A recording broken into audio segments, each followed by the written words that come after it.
বিরোধী দলের অসংখ্য নেতাকর্মীকে গণগ্রেপ্তার, রাতে আদালত বসিয়ে ভিন্নমতের এবং বিরোধী দলের নেতাদের শাস্তি এবং তৎকালীন কৃষিমন্ত্রী ডক্টর আব্দুর রাজ্জাকের সরল স্বীকারোক্তি প্রমাণ করে অন্যান্য প্রতিষ্ঠানের ন্যায় আদালতও এখন সরকারের তল্পিবাহকে পরিণত হয়েছে। বিচার ব্যবস্থা এখন কার্যত সরকারের হাতে বাক্সবন্দী।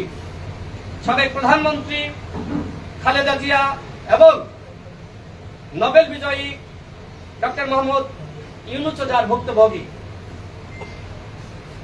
প্রিয় সাংবাদিক ভাইরা, প্রিয় দেশবাসী, আপনারা সকলে জানেন দেশ এক গভীর রাজনৈতিক ও ভয়াবহ অর্থনৈতিক সংকটের মধ্য দিয়ে যাচ্ছে।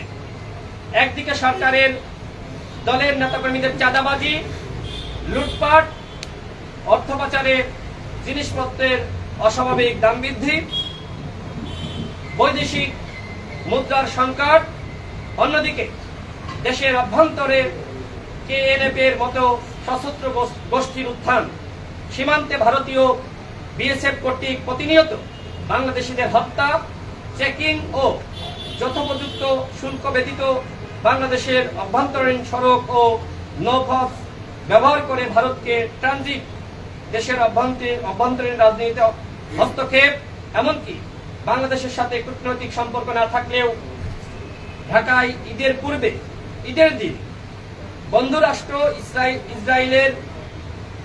বন্ধুরাষ্ট্র ভারতের বিশেষ বন্ধু ইসরায়েলের বিশেষ বিমান অবতরণে দেশের স্বাধীনতা সার্বভৌমত্ব নিয়ে জনগণের ন্যায় আমরাও গভীরভাবে উদ্বিগ্ন।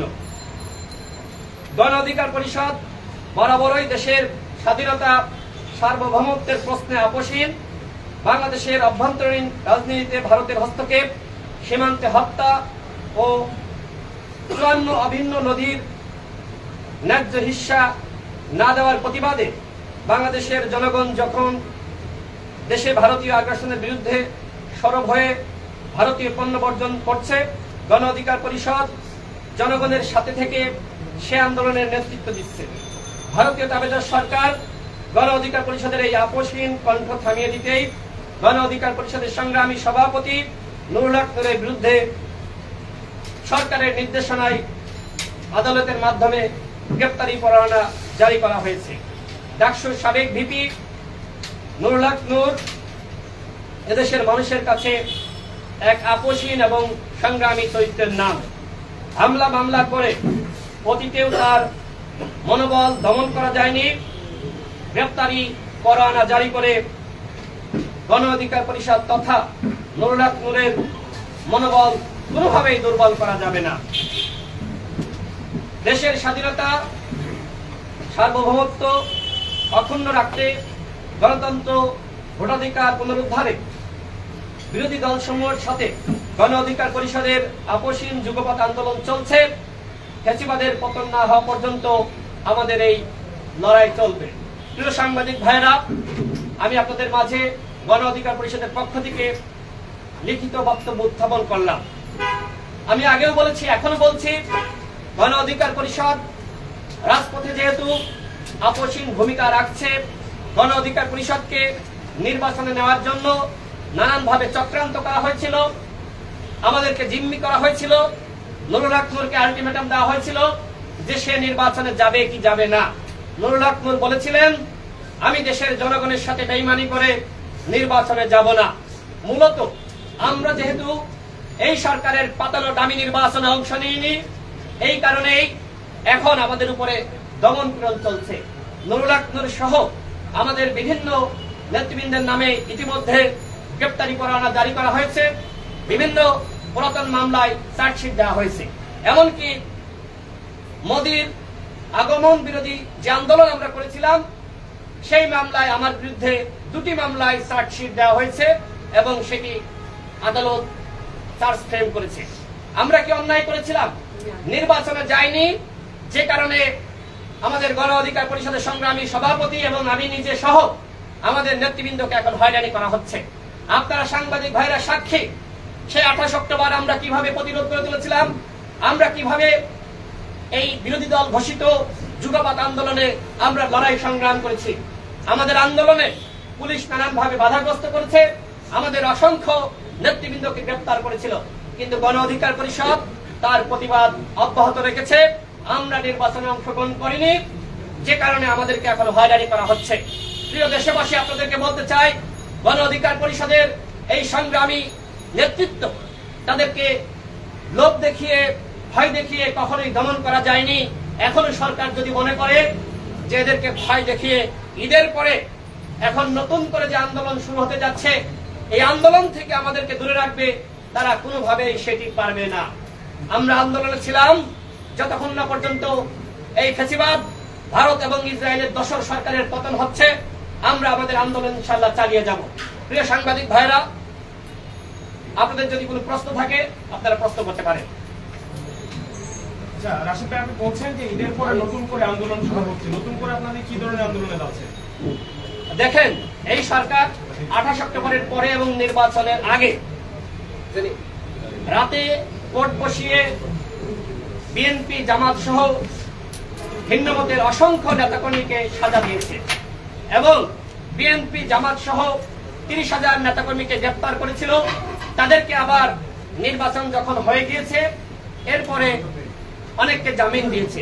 বিএনপি মহাসচিব মির্জা ফখরুল ইসলাম আলমগীর, তার মতন একজন বর্ষিয়ান নেতা, তাকে নির্বাচনের আগে জেলে বন্দী করে রাখলো এবং নির্বাচনের পরে যখন একটি দামি নির্বাচন ভারতের সহযোগিতায় করতে তারা সক্ষম হলো, এরপরে ওই সফল একটি নির্বাচন করার পরে এখন তারা ভিন্ন মতের ওই নেতৃবৃন্দকে, শীর্ষ নেতৃবৃন্দ, জাতীয় নেতৃবৃন্দকে এখন তারা ছেড়ে দিয়েছে।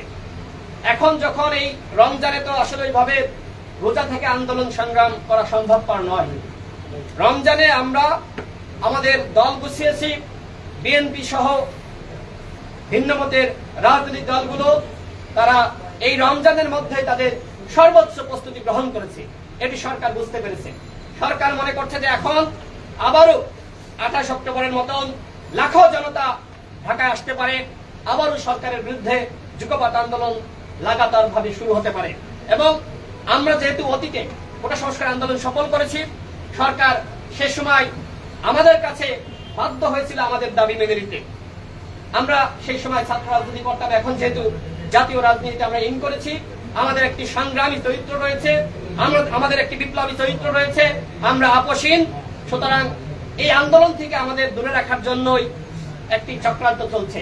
এখন যেহেতু সমস্ত প্রস্তুতি হয়ে গিয়েছে আমাদের বিরোধী দলগুলোর, আমরা নতুন করে নতুন কৌশলে আবার আন্দোলন শুরু করব, যাতে করে আমরা আন্দোলন শুরু করতে না পারি, আমাদেরকে ভয় দেখাতে এবং জনগণের মধ্যেও এক ধরনের বিভ্রান্তি এবং ভয় সৃষ্টি করতেই, এবং আমরা যারা ভিন্ন মতের নেতাকর্মীরা রয়েছি তাদের মধ্যে ভয় এবং ত্রাস সৃষ্টি করতেই এই ধরনের চক্রান্ত করা হয়েছে।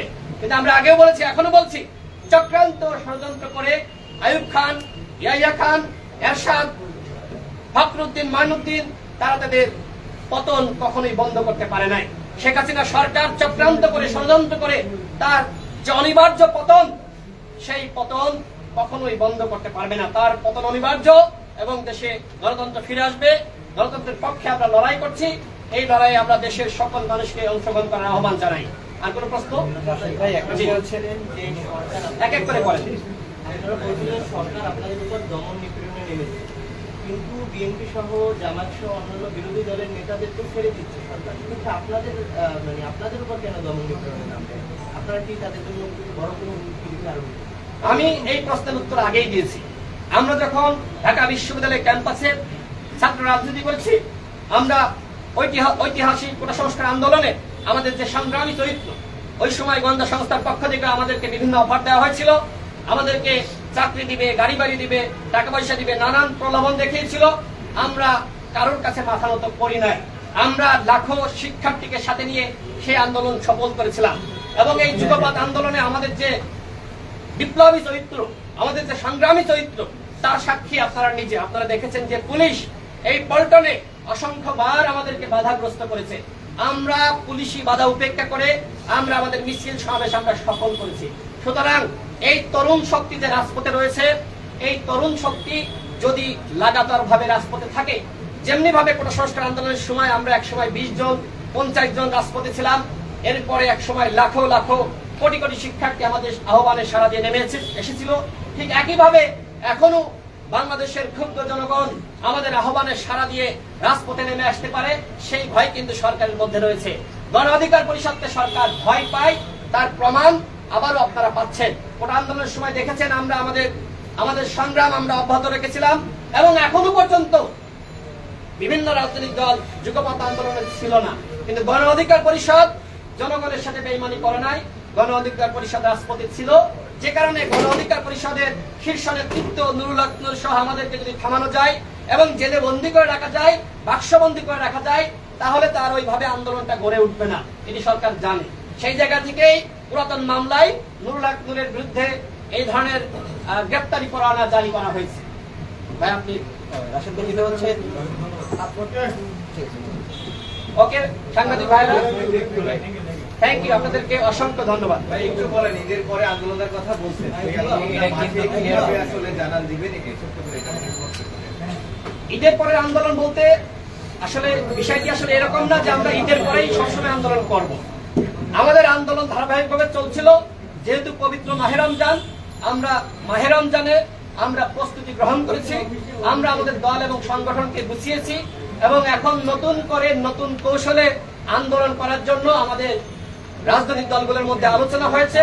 আমরা এই সরকার যেহেতু অবৈধ এবং ভারতের সহযোগিতায় এবং ভারতের পৃষ্ঠপোষকতায় ক্ষমতায় রয়েছে, সুতরাং এই ভারতীয় একটি বিদেশি সরকার, এই সরকারকে বাংলাদেশের জনগণের সরকার বলা যায় না।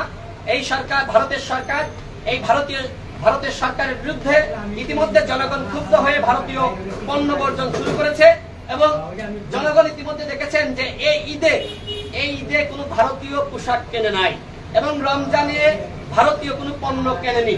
সুতরাং আন্দোলন কিন্তু রমজানের মধ্যেও চলেছে এবং এখন আমরা নতুন কৌশলে আমরা সমস্ত দলকে সাথে নিয়ে আমরা ঐক্যবদ্ধ আন্দোলন করব।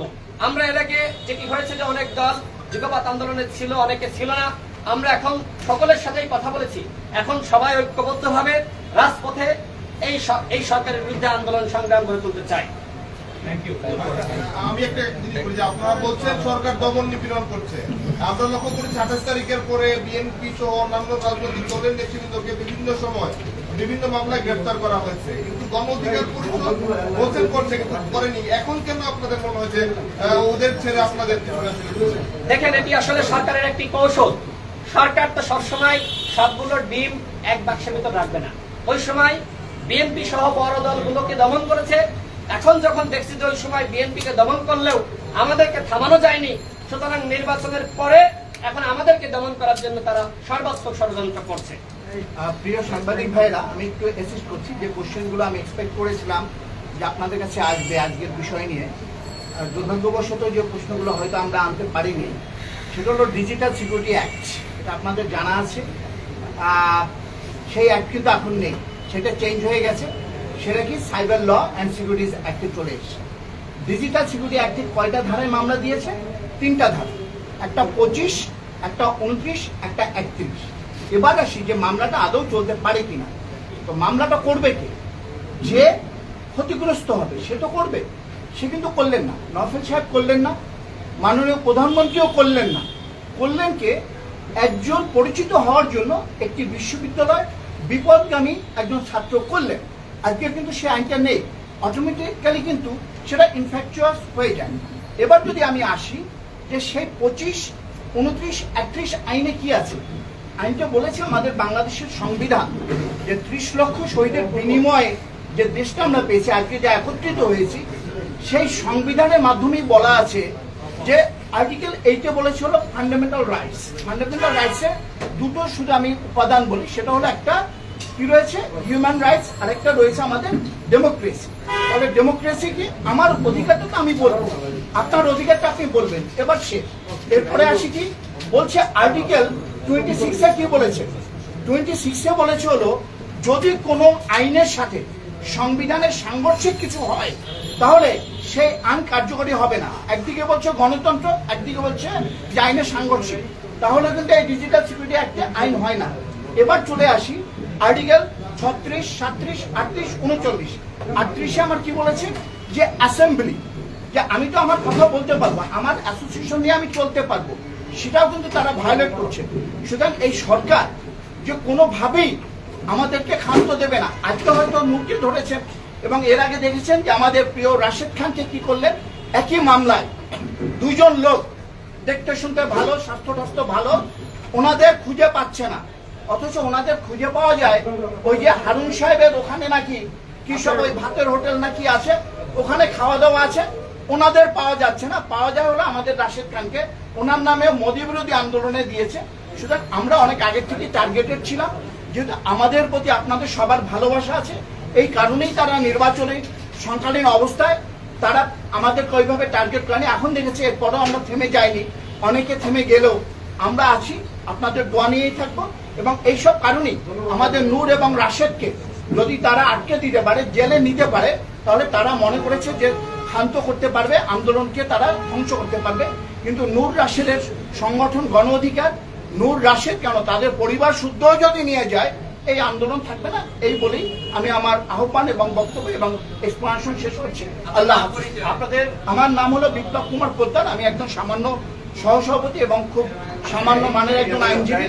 আমি ইংল্যান্ডেও করি, আমি বাংলাদেশ সুপ্রিম কোর্টেও আছি, আবার আমি বাংলাদেশের কিছু মামলায় বাইরেও কিছু পরিচালনা করি। ধন্যবাদ। আপনাদেরকে